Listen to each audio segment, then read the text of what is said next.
দিয়ে দিলাম পেঁয়াজ, কাঁচামরিচ, তেজপাতা,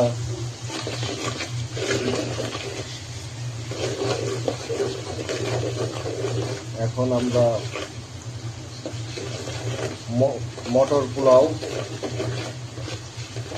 রাঁধবো।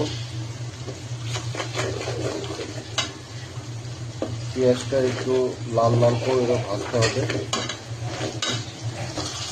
দিয়ে দিলাম মটরশুঁটি, দিয়ে দিব পোলাও চাল, দিয়ে দিলাম সাথে গরুর মাংস, মটন পোলাও প্লাস কাচ্চি, যে যেটাই বলুক।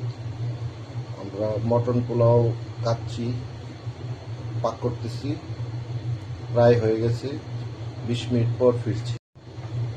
দিয়ে দিলাম সাথে গরুর মাংস, মটন পোলাও প্লাস কাচ্চি, যে যেটাই বলুক। আমরা মটন পোলাও কাচ্চি পাক করতেছি, প্রায় হয়ে গেছে, 20 মিনিট পর ফিরছি। হয়ে গেছে আমাদের কাচ্চি।